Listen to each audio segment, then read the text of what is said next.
This is the world record speedrun for High on Life, done in 1 hour, 50 minutes, 30 seconds.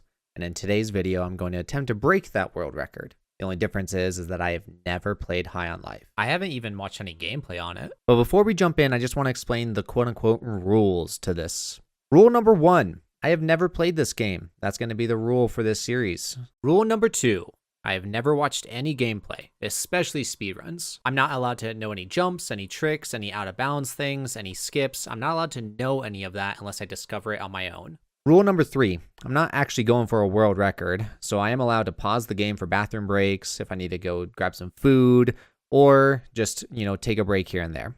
Rule number 4, preferably no advice from my chat, which shouldn't be a problem for my 2 viewers, but still not going to be trying to take any cheat codes in this speedrun.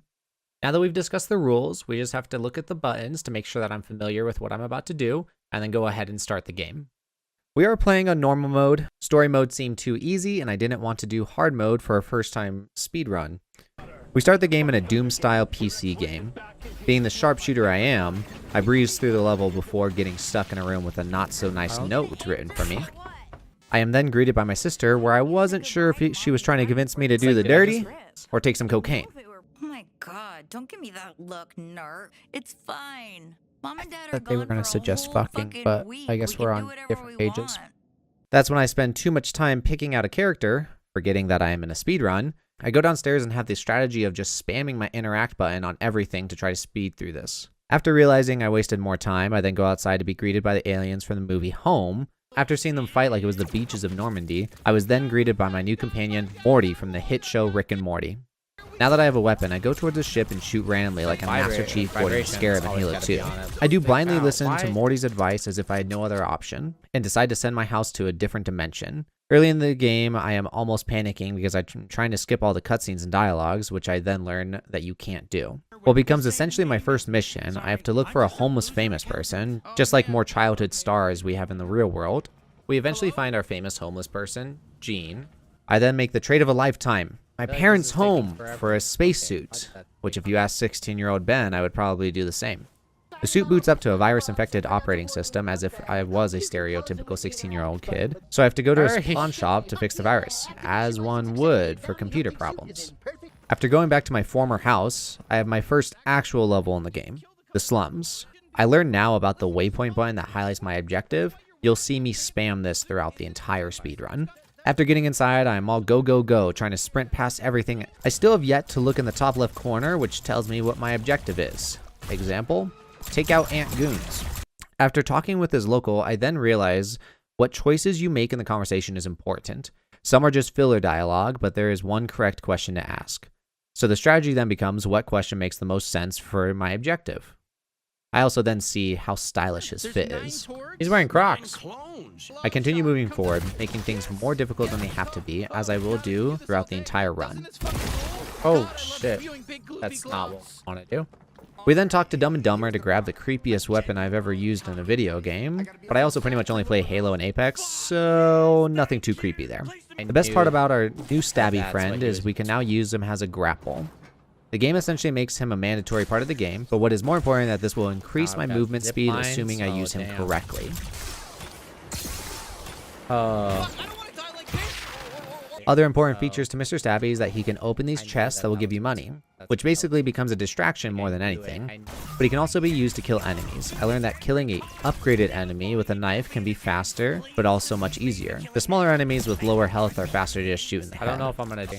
I continue spamming my scan button and wasting time while I'm not sure where to go, but after a couple wrong turns and a badass Borderlands intro, we face our first boss, Ninetorg. Hey Borderlands.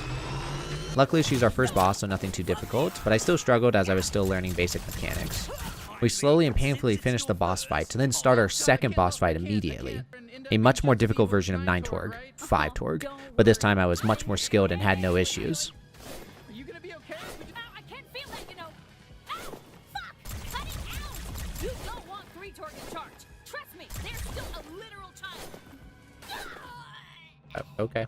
Nice! We killed another boss! Now we go to our Sims 4 simulator and listen to our sister and homeless, ex-homeless alien bicker and fight. He keeps saying it's his house now. What?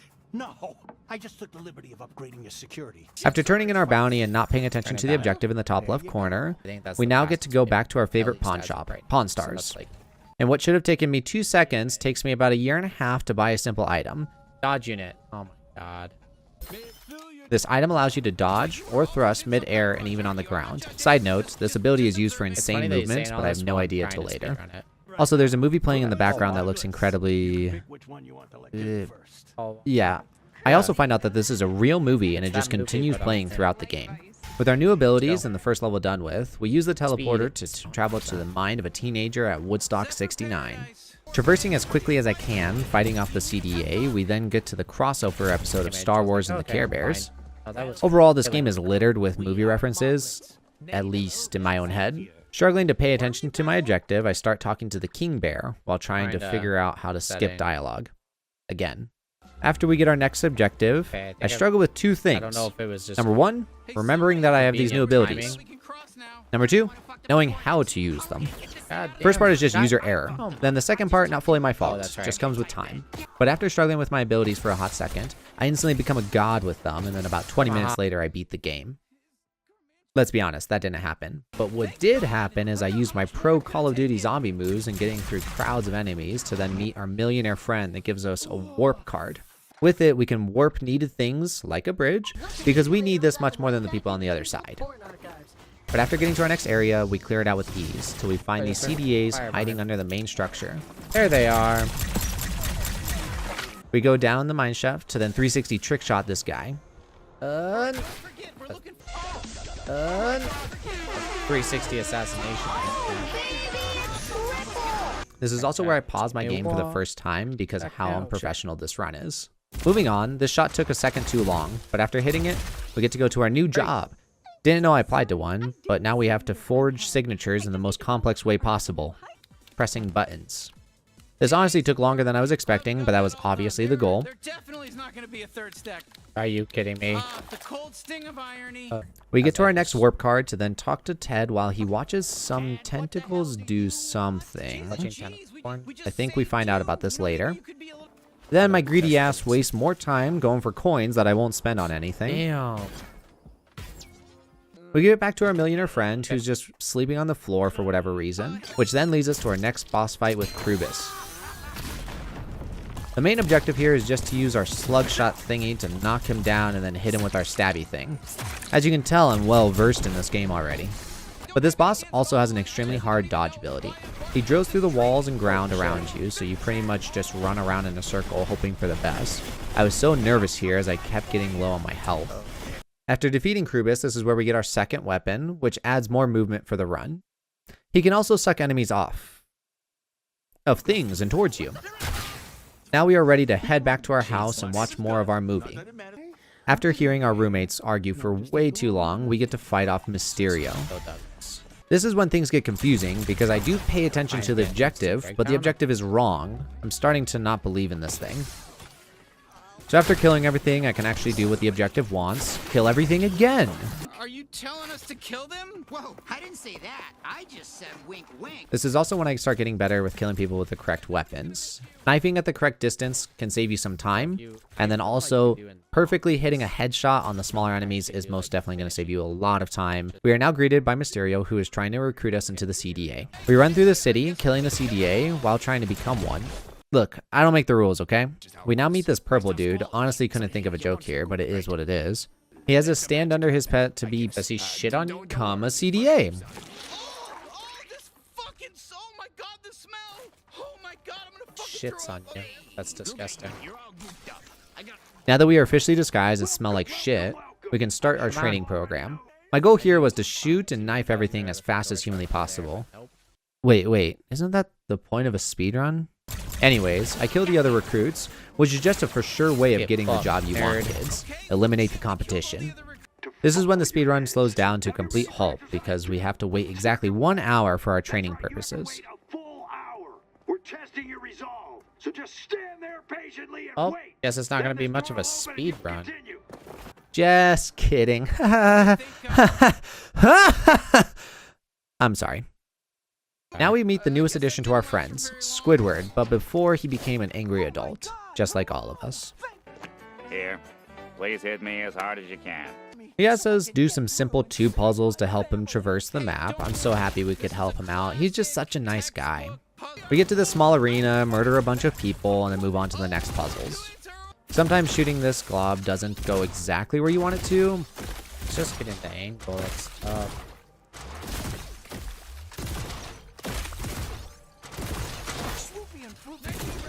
But from my understanding, that's a skill issue.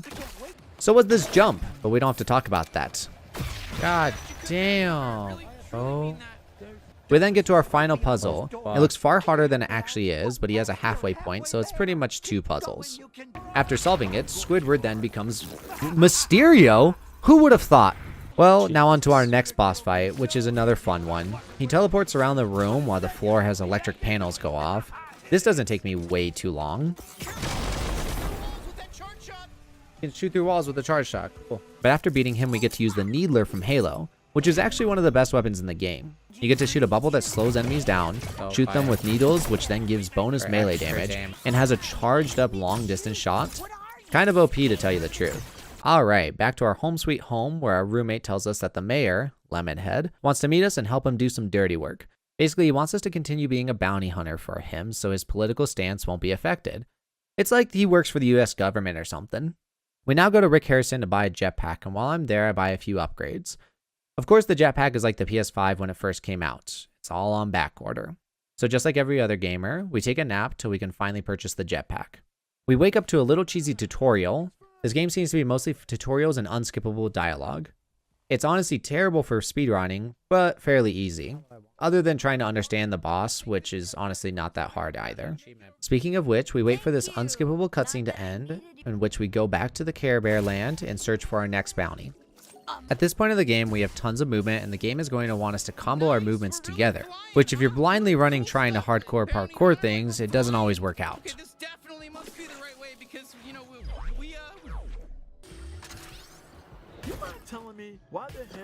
As we traverse further into the level, we are introduced into our newest enemies, the snipers. Now, the snipers are probably the easiest in the game. They notify you when you are targeted, they die quickly, and they don't do damage like Halo 2 legendary jackals with beam rifles.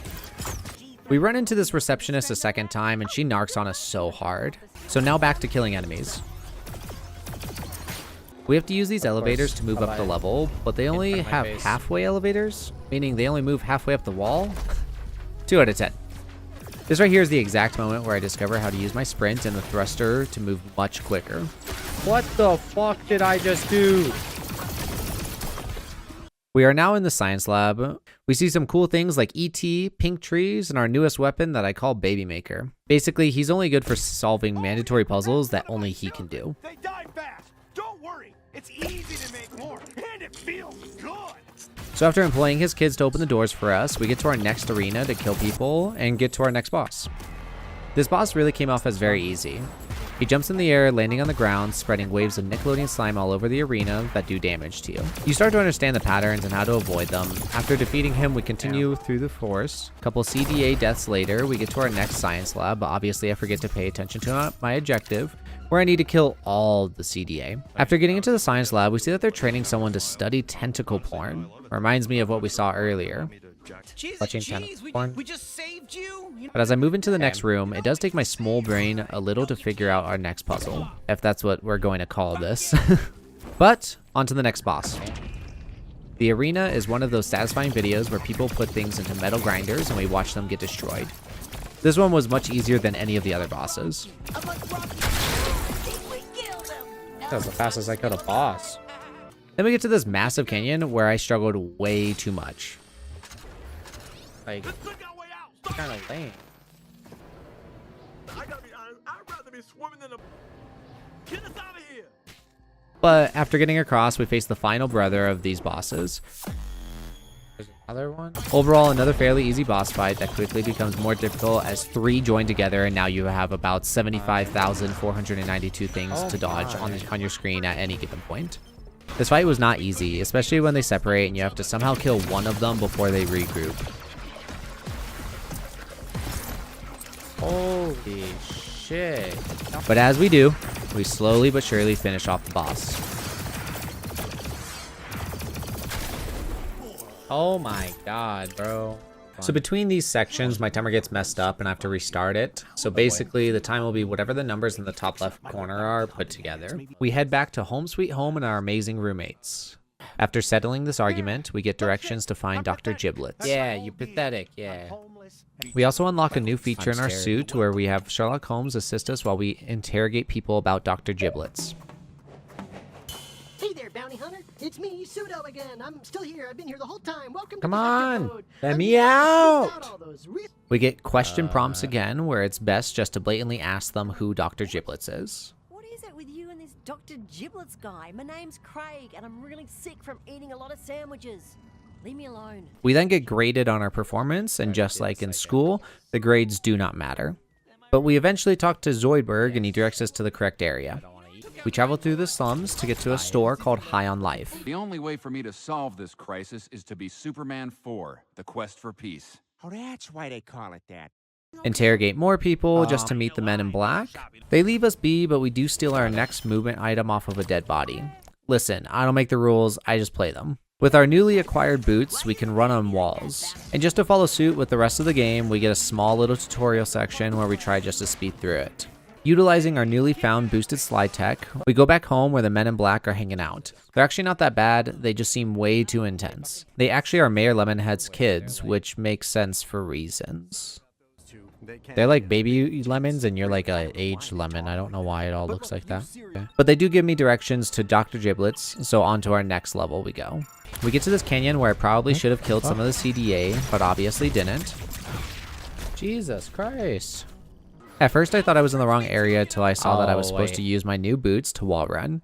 It is what it is, but most definitely wasting some time. We then get to our next science lab so Sherlock Holmes can do some more research till we find Dr. Giblets, which I use my incredible skills and experience to take him out. Nice. But as we know, it's too good to be true, so we have to fight off waves of enemies and then sometimes just have to grapple up in the air just to avoid some gases that come into the room. Honestly, the easiest fight, but it does take some time because it's a wave-based system. Did he just fucking twerk? But after we finish, we find what is truly the most OP weapon, Let's. We don't get to use him yet, as he is, well, not fully here. This is the most messed up. Kenny says that Jean can fix him, so we bring Let's back home. Jean then tells us that her sister and her alien boyfriend went missing. Maybe check with Tweeg. He works at that Space Applebee's uptown. We leave all of our weapons except Kenny and Stabby so we can go to a fine wine and dine restaurant. Applebee's. I don't know if I could have done this faster, but this is where Kenny tells us that he actually is the reason why the talking weapons planet was destroyed. Let's is the only one that knows it though. We barely listen, but order our food and try to distract ourselves. I got it. You're a bad guy. Cool. Luckily, our sister and boyfriend show up so we can leave this awkward conversation. I also experienced this glitch where my character auto-walks to something, but incredibly slowly. Like, look at this. Why am I moving 3 miles an hour? This is the third time in the last, like, 5 minutes that this has happened. We go back home, but the CDA are invading the Blimp City. We need to get out of here as soon as possible. Kenny gives us the password to his porn accounts, which conveniently sends us to Gatlas. 862135 dash 0 capital G lowercase x dash W capital bold C4. How do you memorize this shit? What is this, your password? I'm gonna take this and use my password. I mean, 17422265344. no, I'm not. This is like no one types space coordinates in manually. Fucking 555. That's right. The 43 dash 2118. Okay. 74. Scramble time. We regroup, take a nap, and then travel to our sister. This is when we have to listen to another super awkward conversation about their sex and their equipment. None of our shit even lines up correctly. You could be pregnant and I would fucking wonder how that happened. My cum goes all over outside of your body. Well, okay. Jesus. I don't know if it's good either. That's disgusting. Your body is really confusing. God, I'm just so confused. Aren't we in love? They break up, so we take her back home. More super long dialogue, but Kenny does tell the other guns that he destroyed their planet because Let's will tell them anyways. They're obviously pissed, but then we move on to our next bounty. We go back to the sand planet to hear our guns bicker some more. Kenny doesn't deserve any of this hate, right, Bounty Hunter? But we try to get shit on and become a CDA again. Oh, no can do, partner. Well, his pet is constipated or something, so we have to get this magical flower. To get to it, we need to settle this family feud with a duel. Oh, well, I didn't really mean to do that. I didn't think I even could do that, to be honest, but okay. We lied to this guy's son so we can finally get shit on. God, it's weird saying that. I killed your dad. Does he love us or not? Your dad, he loves you very much. Now that we look like the CDA again, we find Jeffrey Epstein's island. This is creepy. We get kindly escorted to our seats before we just instantly stand up and start slaying the CDA. Okay, everyone just magically disappeared. Now we talk to our favorite receptionist, again. Oh, damn it, Helen. And we are on to our next boss. So this boss is in charge of the Jeffrey Epstein lounge that we were just in. So obviously the boss fight would be this super trippy event. Holy cow! We have to listen to a ton of dialogue before getting to this fight sequence. There is an easy way of doing it, but either I didn't understand it or just visually had a hard time seeing it because this fight really bothered me. I'm confused if I'm supposed to be doing something. I swear, if I die here... What the fuck? What am I supposed to do? Dude, I'm about to fucking lose my shit. Like, what am I supposed to do? This is not fun. I thought I understood it, but I was just getting more and more frustrated. Oh my god, fuck this game, dude. This is so lame. This is, honestly, the worst boss fight I've ever played in my entire life. We end the first phase just for another trippy dialogue section, on to phase 2, which was very easy, but then onward to our third trippy dialogue section. I really don't like how long these take, but it is what it is. Luckily for me though, the final phase was 6 because we got to use all 5 weapons at the same time. Nice, I can still knife him. Oh, I needed to knife him the whole time. I just didn't want to die again in this stupid fucking We are now boss on fight. to the last mission. We head home, grab Let's, who can only say let's do it, so we wasted all that time listening to Kenny tell us about the secret. God, I hate how much dialogue I couldn't skip. We're also back on Earth, so we can take back our planet from these aliens. We get to use Let's for the first time, and you can see just how strong he actually is. We push on through looking for our neighborhood, kill a bunch of CDA, doing a couple puzzles and jumps to then fight off the final boss. He honestly looks like what an egg yolk that was mutated into a giant alien turd would look like. But this was one of the easier boss fights, mostly because of Let's.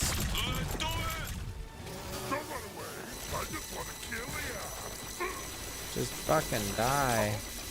But then we put a bomb inside of his... Okay. Well, there goes my monetization. I don't even know if I can show this on YouTube. Children, cover your eyes. Well, okay. The remote doesn't go off, so he threatens us with Jack Black and Susan Sarandon. Hey, it's me, Jack Black. Hi, I'm Susan Sarandon. Do we know you? After finding out they mean nothing to me, he kills them and we move on to phase 2. Okay, Jack Black's dead. Another easy phase to then... God damn it, demonetized again. Christ, this game is so intense. You're the best bounty hunter I've ever seen, and you're an even better friend. See you later, pal. Jesus. So Kenny goes up Christ, inside to that's detonate the bomb, intense. to which ends the run. God, they survived. They made it. I'm alive. Is Garmontuos dead? We owe you big time. The whole universe owes you. Is this the actual end? It's like... I'm so glad you made it. We did it. All right, there it is. That is my speedrun attempt on High on Life, but without ever playing the game or watching any gameplay on it. I hope you guys really enjoyed the video. 5 hours, 10 minutes, and 4 seconds isn't that bad. Their kind of like official playtime says it should take you about 9 hours. So cutting it down to about 60% with a lot of mistakes in there, a lot of just like really bad mistakes, is really not that bad. If you guys want to see the full gameplay, I will have both the links down below. It is separated into 2 different streams, but they will be down below, okay? While you're down there, there will also be the link to the world record run, which is what we played at the very beginning of the video. So I'll have his link down there as well. Overall, I would not rate this as a great speedrunning game. I know I'm missing a lot of things, but like the amount of dialogue and the amount of just like time that you have to wait was just not very friendly. And I haven't watched the speedrun, but I've taken peeks at it. I saw that you could like restart the checkpoint and it'll like skip the time or like the dialogue and stuff. But overall, like the lack of skipping in this game seemed like it wasn't the best speedrunning game, but I still had a lot of fun playing it. I do plan on making more of these videos along with like world record reaction videos, along with me like actually trying to speedrun the game. So if you guys are interested in that type of content, please do like the video and comment down below, but also subscribe so you don't miss out on any of that content. But my name is Ben. I really appreciate you guys for sticking around this far. I'll see you guys in the next one. Peace.